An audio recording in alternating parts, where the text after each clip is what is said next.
तो ये रहा आप सभी के लिए किल कामा कामा।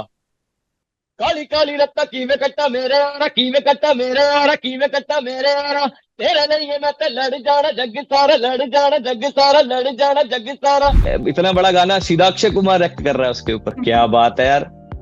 मजा आ गया। मतलब फिर मेरे को ऐसा लगा यार अब मैं स्टार बनने वाला हूँ। अब तो मेरा गाना हिट होने वाला है। ऐसे जिनके साथ मेरी मेरी वाइब मैच करती है ना, उन उन सबके साथ मतलब मैं रोड ट्रिप पे निकल जाऊं, या जब मेरा कोई शो होता है किसी सिटी में, जैसे बाई चांस गोवा में शो हो गया हमारा, एक दिन शो होता है, 5 दिन की छुट्टी। So viewers, welcome to Asianet Newsable Entertainment segment. Today we have with us Sudhir Yaduvanshi, the emerging star of Indian music industry. Sudhir, how are you? मैं बहुत अच्छा हूँ, बहुत स्वस्थ हूँ, खुश हूँ। धन्यवाद। आप कैसे हैं? मैं भी बढ़िया हूँ। सुधीर, आपका सॉन्ग कावा कावा ये तो इतना बस क्रिएट करा है इंटरनेट पे, and it's winning over fans across the internet. So tell us, how does it feel? कैसा लग रहा है आपको अभी? नई फीलिंग है, एकदम ताजी ताजी। क्योंकि किसी भी सिंगर का ना, किसी भी म्यूजिशियन का, या किसी भी फील्ड में काम करने वाले इंसान का एक होता है कि भाई हाँ, कुछ बड़ा करना है जीवन में, कुछ करके दिखाना है जीवन में। तो मेरा भी था यार कि मेरे को अपनी आवाज सुननी है, वो भी थिएटर में सुननी है। कामा कामा मेरे लिए बहुत खास है, क्योंकि धर्मा प्रोडक्शन का एक मूवी है, और उसी मूवी में ये मेरा गाना है कामा कामा। तो अपने आप में मतलब बड़ी बात है, क्योंकि लोग सपने देखते हैं। मैंने भी सपना देखा था कि भाई मैं भी गाऊंगा बड़े प्रोडक्शन के लिए, और थिएटर में मेरा गाना आएगा। तो पहला गाना है जो मैंने थिएटर में सुना है, और बहुत ही गजब फीलिंग है ये, जोरदार। इवन आई वुड से कल ही मैंने किल मूवी देखी है थिएटर में, and when your song played I just got goosebumps. It's so powerful, your voice is so impactful. तो आप पहले ये बताओ, आप कितने घंटे प्रैक्टिस करते हो पूरे दिन में? पूरे दिन ही प्रैक्टिस है जी। ऐसा कुछ नहीं है कि मैं बैठ के पर्टिकुलरली मतलब प्रैक्टिस करता हूँ। हाँ, जब मैं दिल्ली में था 2-3 साल पहले तक, ऐसा होता था कि भाई आपके पास एक पर्टिकुलर टाइम होता था कि जैसे मैं 9 बजे 8 बजे उठा, तो उसके बाद आधे पौने घंटे बाद गला गर्म करना है, थोड़ी रियाज करना है, थोड़े पलटे वलटे रियाज करने हैं, है ना। फिर गला खुल जाएगा, फिर बाकी चीजें करनी है। लेकिन अभी क्या होता है कि टाइमिंग सेट नहीं है, कुछ भी टाइमिंग होती नहीं है, सेट हो ही नहीं सकती। आप मुंबई में आ जाओ एक बार, तो आपके सारे टाइमिंग ऐसे ऐसे गड़बड़ हो जाएंगे। तो सोना अलग, खाना अलग, पीना अलग, मतलब सारी चीजें, क्योंकि बहुत फास्ट लाइफ है। सारे क्रिएटिव काम जो म्यूजिक बनाने का काम है, गाना रिकॉर्ड करने का काम है, ये दिन में नहीं होते हैं मैक्सिमम। तो मुझे कोई भी अगर रिकॉर्डिंग के लिए कॉल आती है, तो ज्यादातर शाम को 4 बजे के बाद की आती है ना। 4 से लेके अगली सुबह 4 बजे तक। जैसे मैं रात को 8 बजे 7 बजे गया, और अगले सुबह 7-8 बजे मैं घर वापस आया। अब जो रियाज का टाइम होता है, वो सो रहे हो आप, कहाँ से रियाज करोगे। तो एक तरीके से रियाज हो भी रहा है, लेकिन थोड़े अलग तरीके से हो रहा है। जैसे चलते फिरते ऑटो में, है ना, ट्रैवल करते हुए। स्टूडियो में जाओगे तो कुछ ना कुछ गा ही रहे हो, तो वो भी रियाज ही है। तो तरीका बदल गया, रियाज तो हो रहा है। सुधीर, एज अ जर्नलिस्ट मैं सबसे ज्यादा इंटरेस्टेड होती हूँ अपनी गेस्ट की बैक स्टोरी जानने में, कि how things happened and what it took for them to reach that level. तो मुझे पता है आप एक दिल्लीहाइट हो, और आप you moved to Mumbai. So tell us a little bit, थोड़ा बताओ how things kicked off for you in Mumbai as a singer. अच्छा, थोड़ा छोटे में बताऊं कि बड़ा करके बताऊं? आप आराम से बताओ। अच्छा ठीक है। तो दिल्ली में बिल्कुल शुरू से बताता हूँ। मैं छोटा हुआ करता था ना, तो मैं अपने दादाजी को और पापा जी को सुनता था। वो थे, क्या कहते हैं, सीजनल आर्टिस्ट थे वो। सीजन आता था उनका एक, मतलब कि 2 महीने का एक सीजन आता था साल में। वो उसमें वो उनको बड़ा देखा मैंने, एक्टिंग करते हुए, गाना बजाना करते हुए, फोक लोकगीत और वो सब। जैसे रामलीला का समय आता है ना, तो मेरे पापा हमारे जो गांव है वजीराबाद हरिजन बस्ती दिल्ली में, ठीक है, तो वहां पर एक रामलीला हुआ करती थी साल में। तो रामलीला में कभी श्रवण का पाठ करते थे, कभी राम जी बनते थे। मतलब कि जब तक वो यंग दिखते थे तब तक वो राम का रोल करते थे। जैसे ही उनका थोड़ा ढलने लगा, उम्र दिखने लगा चेहरे पे, तो उन्होंने दशरथ का और रावण का भी रोल किया। तो वो ये सब करते थे और उनको देख देख के मैं बड़ा हुआ। म्यूजिक करते थे उस समय, तो वो शायद मैं वहां से थोड़ा थोड़ा इन्फ्लुएंस हुआ, गाना वाना शुरू किया मैंने। घर के और परिवार के जो हालात हैं वो बड़े सामान्य हैं, सामान्य मतलब कि लोअर मिडिल क्लास वाले हैं। छोटा सा घर है, खाने की कमी नहीं है, आप मतलब भूखे नहीं मर रहे हो, लेकिन इतना सब कुछ भी नहीं है कि आप अपने लाइफ को मतलब कि उसके जो स्तर को ऊपर उठा के जी रहे हो। नहीं, आपके पास मोटर गाड़ी नहीं है, बाइक नहीं है, साइकिल नहीं है, कुछ भी नहीं है, बैट खेलने के लिए बैट नहीं है, कुछ भी मतलब खिलौने वो ये सब नहीं है। लेकिन हाँ, एक सामान्य लाइफ है कि भाई हम सरकारी स्कूल में पढ़ने वाले बच्चे हैं, जहाँ पे मतलब 10 रुपए शायद महीने, 3 महीने की फीस जाती थी, वैसे वाली। तो ऐसे, और मेरे को ये सब याद करके ना बड़ा दुख नहीं होता, मेरे को बड़ा मजा आता है, खुशी होती है। बड़ी अच्छी जर्नी आपने काटी है और आपने बड़ी अच्छी लाइफ काटी है, उसी से सीख सीख के आगे बढ़े हो। तो हाँ, तो ऐसा सामान्य सा परिवार था, और वो देख देख के मैं सोचता था कि यार मेरे को एक दिन कुछ करना है जीवन में, जब मैं उनको देखता था। लेकिन वो कभी भी, मेरे दादा भी मेरे पापा भी कभी भी प्रोफेशनल म्यूजिक को सपोर्ट तो करते थे नहीं, जीरो। वो कहते थे भाई कुछ पढ़ लिख के नौकरी वोकरी करो और अपना जीवन चलाओ, हमसे डॉक्टर इंजीनियर की उम्मीद नहीं करता कोई मुझसे। कुछ एथलीट बन जाओ, स्पोर्ट्स में चले जाओ। हाँ, ये मैंने बोला और मैंने किया भी, मैं खेलता था तो। लेकिन भाई खेल में भी बहुत पैसे लगते हैं यार, आपको पता ही है, मतलब बहुत पैसे लगते हैं। आपको अपने मेंटेन करनी पड़ती है चीजें, आपकी डाइट मेंटेन करनी पड़ती है, आपका शेड्यूल होता है, आपको जिम जाना पड़ता है, आपको ग्राउंड में आपको कोच को फीस देनी पड़ती है, फिर आपको मैच फीस देनी पड़ती है, बहुत पैसा लगता है। वो भी मेरे मतलब कि मैं करता तो था, लेकिन मैं वही करता था जहां मेरे को फ्री में मिल जाए, है ना। तो जितना कोशिश करता था घुसने की चीजों में, तो ऐसा भी होता था कि भाई कोई लड़का खेल रहा है, उसने अच्छे पैसे भरे हुए हैं, अच्छे घर का लड़का है, लेकिन वो परफॉर्म नहीं कर पा रहा, है ना। तो जो कोच होते थे वो क्या करते थे, उस बंदे के नाम पे वो कहते थे तू खेल ले, है ना। नाम उसका होता था, खेलता मैं था, फिर मैं मार देता था कुछ रन बढ़िया वगैरह, फिर वो लड़का सिलेक्ट हो जाता था, मुझे मिल जाती थी मीठी चॉकलेट खाने पीने के लिए दे देते थे कुछ, बेटा तूने बहुत अच्छा खेला, शाबाश, ये ले, ये तेरे लिए राजमा चावल मंगाया है मैंने। मैं उतने में खुश। अब आगे का फ्यूचर पता नहीं है क्या होने वाला है जीवन में, तो मतलब अपना ऐसे चल रहा था। ठीक है, फिर आप मुंबई आने का कैसे सोचा? मुंबई आने का मैंने अभी 2 साल पहले 3 साल पहले सोचा था, इससे पहले नहीं सोचा। ये तब तक तो ये लाइफ चल रही थी, स्कूल खत्म हुआ, फिर कॉलेज में गया। अब इस दौरान ना एक चीज कॉमन थी कि मैं गाता था, कि मैं गाता था और बस ऐसे ही गाता था, मजे में गाता था, ऐसे अपने यार दोस्तों के लिए, अपने घर परिवार वालों के लिए, इधर गा दिया, उधर गा दिया, मंदिर में गा दिया, है ना, ऐसे गाता था। कभी मतलब तब भी नहीं सोचता था प्रोफेशनल। कॉलेज में आया तो थोड़ी सी लाइफ चेंज हुई, और फिर वहां से मैंने लाइव शोज करने थोड़े शुरू करे। लाइव शोज से अच्छा चल रहा था अपना सब कुछ, मतलब कि बेहतर होने लगे हालात। मेरे पापा भी अच्छा पैसे ठीक ठाक पैसे कमाने लगे पहले से, मैं भी, मेरा भाई भी, तो घर के हालात बेहतर हो गए, अच्छी जिंदगी जीने लगे, है ना। उसके बाद फिर मेरे सपने ना बढ़ते गए। मेरे को लगने लगा यार ठीक है, पैसे तो आ रहे हैं, सब कुछ शोज आ रहे हैं, सब कुछ हो रहा है, लेकिन इससे मुझे जीवन में कोई जानेगा कैसे? मैं गा तो दूसरों के गाने रहा हूं ना, लेकिन मेरे को यह हो रहा था यार कि यार सोनू निगम के नाम से दुनिया जानती है, रफी साहब को रफी साहब के नाम से, उनकी आवाज से दुनिया जानती है, या और भी बड़े बड़े सुक्की सर हैं, कैलाश खेर सर हैं, उस दौरान के जो थे, के सर हैं, और या आतिफ असलम आए थे उस समय जब मैं स्कूल में था, या मतलब स्कूल खत्म होने वाला था, लगभग 11वीं 12वीं में था मैं, है ना। तो अच्छे सिंगर्स हैं, उनके खुद के नाम है, वो खुद के नाम से काम कर रहे हैं, और मैं उन्हीं के सबके गाने गा रहा हूँ, जो कि कोई बुरी बात नहीं है, मतलब अच्छे गाने गाए हैं। तो मेरे को भी तो उन्हीं से मतलब कि वो मिली है, इन्फ्लुएंस तो मैं उसी से हुआ हूँ।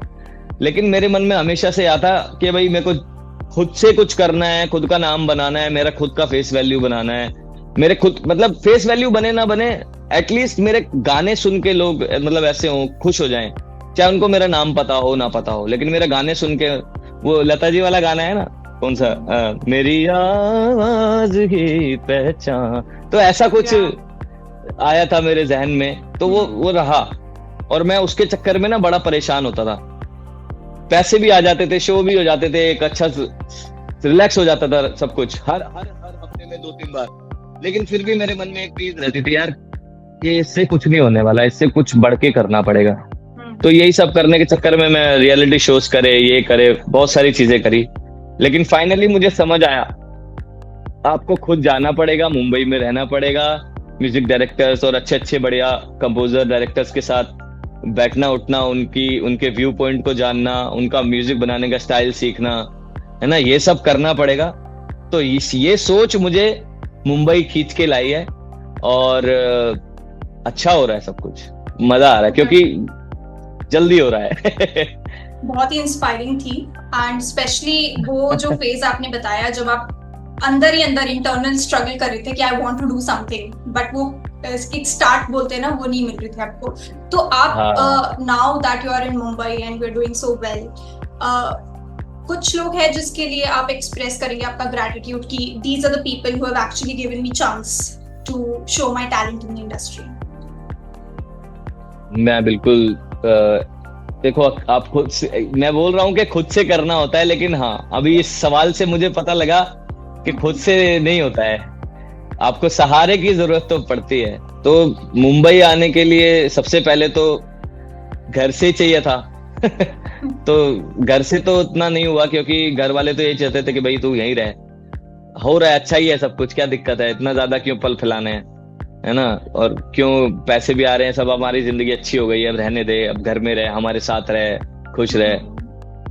कौन मतलब की सुविधाएं छोड़ के जाना चाहता है।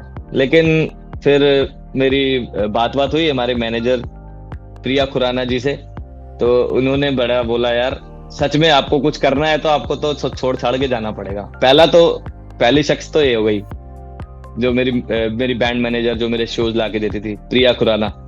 तो सेकंड, यहाँ पर मैं आया तो मेरे कुछ यार दोस्त थे, जिनके नाम मैं अभी नहीं लेना चाहूंगा, जरूर फ्यूचर में लूंगा, जिन्होंने मुझे कुछ बड़े महानुभाव लोगों से मिलवाया। एक विक्रम मोंट्रोस सर, बहुत बढ़िया म्यूजिक डायरेक्टर कंपोजर है। 2-3 गाने बता देता हूँ मैं उनके, क्योंकि म्यूजिक डायरेक्टर कंपोजर को ना वैसे गाने सुना दीजिए आप। अच्छा, आपने वो गाना सुना है, तेरा बाप आया? Yes of course. हाँ, तो वो विक्रम सर का है। और बताता हूँ,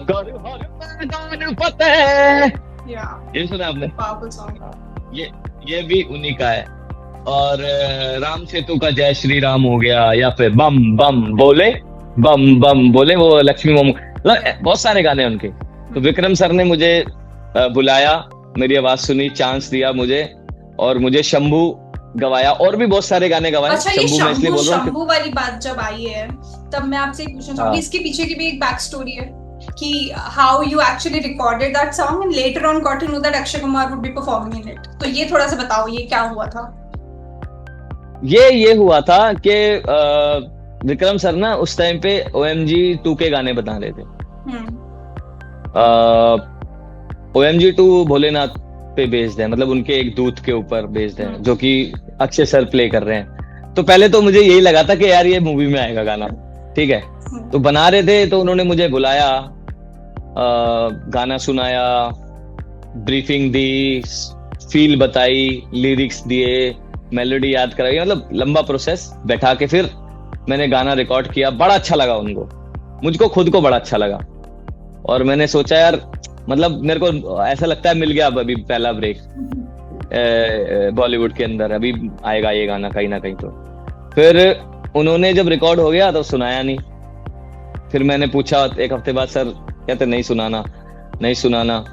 और दूसरे प्रोजेक्ट्स पे काम चलता गया, लेकिन उन्होंने मुझे ना वो गाना सुनाया, ना मुझे उसके बारे में कुछ बताया, कब आएगा, कब क्या होगा, कुछ नहीं। और ना ही, मतलब मैंने ज्यादा पूछने की कोशिश भी नहीं की, थोड़ा बहुत पूछा, फिर मेरे को ये लगा यार ये बुरा ना मान जाए, है ना। लेकिन उनका जो ये प्रोसेस था ना, जो अच्छे म्यूजिक डायरेक्टर और कंपोजर्स का यही रहता है प्रोसेस, एक बार गाना बन के बड़ा तैयार हो जाता है ना, फिर वो किसी को सुनाते नहीं, फिर वो खुद भी नहीं सुनते जब तक वो रिलीज ना हो। तो एक तरीके से मैं 4 महीने पहले ये गाना 4-5 महीने पहले गाया और मैं भूल गया था। और मैं ज्यादा सोच नहीं रहा था कि ये गाना कब आएगा, कौन आएगा, कैसे आएगा, ये वो। सडनली मेरे पास कॉल आता है विक्रम सर का, और कहते हैं अपना स्पॉटिफाई खोल। स्पॉटिफाई खोला मैंने और वहां पर देखा मैंने, वाह यार, शंभू अक्षय कुमार सर का पोस्टर। कह रहे बेटा देख, इसलिए नहीं सुना रहा था मैं तेरे को ये गाना, है ना। और मतलब ऐसे ऐसे मतलब झटका नहीं लगता आपको एक, कि अब यार मतलब इतना बड़ा गाना सीधा अक्षय कुमार एक्ट कर रहा है उसके ऊपर, क्या बात है यार, मजा आ गया। मतलब फिर मेरे को ऐसा लगा यार अब मैं स्टार बनने वाला हूँ अब तो मेरा गाना हिट होने वाला है ऐसे। So Sudhir, you have lent your voice to so many artists. तो कुछ है मन में कि ये सेलेब के साथ मैं गाना करना चाहता हूँ? तो अभी एक गाना आ गया, अब दूसरा गाना आ गया, अब तीसरा गाना, अब एक अनोखा और अच्छा सपना जागा है, और ये है विकी कौशल के लिए गाना है। लेकिन एक डिफरेंट कैरेक्टर होना चाहिए, जैसे उरी में वो एक फौजी थे, और या कोई हिस्टोरिक कैरेक्टर होना चाहिए, शिवाजी महाराज टाइप, पेट्रियोटिक तो या कुछ मैं चाहता हूँ नेशनलिस्टिक, समथिंग लाइक दैट। हाँ, तो ऐसे वो जब कैरेक्टर में हो और उस समय मुझे उनके लिए कुछ गाने का मौका मिले, ऐसा मेरे मन में है। और अगर मन में है तो वो पूरा जरूर होगा, ऐसा मुझे लगता है। What are some of your interests and hobbies you feel that help you unwind? हाँ, तो ट्रैवल करना मुझे बड़ा सही लगता है, लेकिन अकेले नहीं, मेरे बैंड मेंबर्स के साथ, मेरे म्यूजिशियंस के साथ, मेरी टीम के साथ बेसिकली, जिनके साथ मेरी वाइब मैच करती है ना, उन सबके साथ मतलब मैं रोड ट्रिप पे निकल जाऊं, या जब मेरा कोई शो होता है किसी सिटी में, जैसे बाय चांस गोवा में शो हो गया हमारा, एक दिन शो होता है, 5 दिन की छुट्टी, 5 दिन मजे कर रहे हैं, कोई और 5 शो आ गए छोड़ दो तो ये मुझे एक तो बहुत सही लगती है कि भाई सब साथ में हो, क्योंकि कम समय मिलता है साथ में, सब एंजॉय करे साथ में जिंदगी को, क्योंकि एक दिन तो सबने टाटा कहना ही है ना। तो जितनी मेमोरी क्रिएट कर सकते हो कर लो। तो मैं यही कहता हूँ सबको, भाई साथ में रहो, खुश रहो, खाओ पियो, मजे करो साथ में। पहली चीज ये। दूसरी चीज, मैं अपने आप को थोड़ा डिटॉक्स करने के लिए, अपने दिमाग की जो तरह तरह की बातें चल रही होती है जहन में, उन सबको थोड़ा काम डाउन करने के लिए मैं खेलता हूँ कोई भी स्पोर्ट, ज्यादातर क्रिकेट। हाँ, ज्यादातर क्रिकेट खेलता हूँ, लेकिन कोई भी, मतलब कि चाहे रनिंग करनी हो, थोड़ा बहुत जिम करना हो, या बैडमिंटन, नॉट प्रोफेशनल वाला, वो ऊपर वाला। तो सुधीर, अब एक मैं ऐसा क्वेश्चन पूछने वाली हूँ जिसमें जनरली सेलिब्रिटीज या नोबडी डिस्क्लोजेस एनीथिंग, तो ये बताओ कि अब कौन सा एक्साइटिंग अपकमिंग प्रोजेक्ट आने वाला है, कुछ सॉन्ग आने वाला है? हाँ, तो ये जैसे आप पहले बता दिया आपने कोई नहीं डिस्क्लोज करता। हाँ, लेकिन अभी मैं आपको छोटी सी, मतलब थोड़ा सा बता सकता हूँ, क्योंकि वो स्पिरिचुअल गाना है ना। तो जैसे कि गणेश चतुर्थी आने वाली है, अभी सितंबर में है शायद। तो सितंबर, जब गणेश चतुर्थी की डेट है, उससे 1 या 2 हफ्ते पहले बहुत ही प्यारा सा गणपति बप्पा को समर्पित एक गाना जरूर निकालेंगे। और बहुत सारी चीजें प्रोसेस में है, होती रहती है नई नई आजकल, मतलब कि रोज ही कुछ ना कुछ नया नया चलता रहता है ना, बॉलीवुड का भी, वेब सीरीज का भी, या कुछ सिंगल भी, है ना, चलता रहता है। बहुत सारी चीजें मैंने लाइंड अप की हुई हैं और हो रही हैं, लेकिन जैसे जैसे वो आती जाएंगी वैसे वैसे रिवील करते जाएंगे, जैसे जैसे आगे से इंस्ट्रक्शन मिलते जाएंगे। ये जो आपने वेब सीरीज का बोला है, तो अब फिर क्यूरियोसिटी है मेरे अंदर कि क्या आप एक्टिंग में भी थोड़ा सा you would want to try your hand? मैं डांस भी करता हूँ, अगर आपने मेरा इंस्टा देखा होगा तो पता होगा आपको। As a performer definitely when you are singing, या not when I singing, properly dance करता हूँ। Proper dance, okay. हाँ, मतलब स्टेज पे और परफॉर्म करते हुए डांस तो वो अलग चीज हो गई। और मैंने अपने कॉलेज डेज में थिएटर भी कर रखा है, मतलब अच्छा खासा कर रखा है, और थिएटर में गाया भी है, थोड़ी बहुत एक्टिंग भी करी है, तो थोड़ी बहुत चीजें पता है, जो कि अभी प्रैक्टिस में नहीं है तो मैं नहीं कर पाऊंगा। लेकिन हाँ, अगर मुझे पक्का मतलब कि मौका मिलेगा सामने से, कि भाई किसी को लगता है कि ये कैरेक्टर, ये मेरा कैरेक्टर, या मेरा चेहरा किसी कैरेक्टर पे अच्छा लगेगा, हीरो का तो नहीं मिलेगा, इधर उधर का जो भी, अगर मुझे मौका मिलेगा तो मैं जरूर कोशिश करूंगा और करूंगा भी। अब मिलेगा कि नहीं मिलेगा वो नहीं पता। चलो Sudhir, so I want to wrap this interview with you singing a few lines of the famous and hit song कावा कावा, तो हमारे व्यूअर्स के लिए and for your fans 2-3 line हो जाए। अरे बिल्कुल बिल्कुल, इसके लिए तो मैं हमेशा एकदम तैयार रहता हूँ। तो ये रहा आप सभी के लिए, मुश्किल कावा कावा काली काली रत्ता कीवे कट्टा मेरे यारा कीवे कट्टा मेरे यारा कीवे कट्टा मेरे यारा तेरे लिए मैं ते लड़ जाना जग सारा लड़ जाना जग सारा लड़ जाना जग सारा काली काली रत्ता कीवे कट्टा मेरे यारा कीवे कट्टा मेरे यारा कीवे कट्टा मेरे यारा तेरे लिए मैं ते लड़ जाना जग सारा लड़ जाना जग सारा लड़ जाना तेरे लिए हर सितम नू हर दूर सीने ते ले जावा तेरे लिए हर सितम नू हर दूर सीने ते ले जावा सुन कावा कावा वे सुन कावा किथों लब के लिया मेरा यारा कावा वे सुन कावा वे किथों लब के लिया मेरा यारा कावा वे सुन कावा किथों लब के लिया मेरा यारा कावा वे सुन कावा किथों लब के लिया मेरा यारा कावा वे सुन कावा ओ किथों लब के लिया मेरा यारा Lovely, amazing voice. Thank you so much, Sudhir, for this quick chat with us. Thank you so much. धन्यवाद आपका, धन्यवाद आपने मुझे इनवाइट किया।